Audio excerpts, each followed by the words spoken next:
अस्सलामुअलैकुम, welcome to San sports. दोस्तों, जैसा कि आप सब जानते हैं कि एक बड़े मुकाबले में पाकिस्तान ने भारत के बाद अफगानिस्तान का गरूर भी खाक में मिला दिया। पाकिस्तान को नया हीरो मिल गया। पाकिस्तानी फास्ट बॉलर नसीम शाह ने 2 छक्के लगाकर नई तारीख रकम कर दी। दोस्तों, मज़ीद आगे बढ़ने से पहले अगर नसीम शाह के आप फैन जो कमेंट सेक्शन में नसीम शाह जिंदाबाद ज़रूर लिखें। इस बड़े मैच का रिजल्ट आने से पहले अफगानियों की बदतमीजी, लेकिन पाकिस्तानी फास्ट बॉलर नसीम शाह ने कमाल कर दिया। 2 गेंदों पर 2 छक्के लगाकर पाकिस्तान को बड़ी फतह दिलवाई।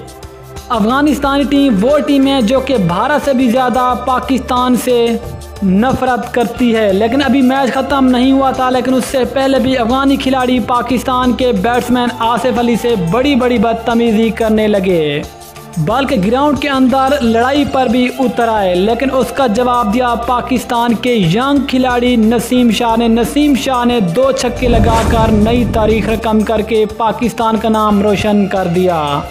आज नसीम शाह ने अफगानियों का गरूर भी खाक में मिलाकर पूरी दुनिया को हैरान कर दिया कि जो भी पाकिस्तान से बदतमीजी करेगा उसको मुंह तोड़ जवाब दिया जाएगा। दोस्तों, ये थी आज की बड़ी खबर। मिलते हैं किसी और न्यूज़ के साथ, तब तक के लिए अल्लाह हाफिज़। पाकिस्तान जिंदाबाद।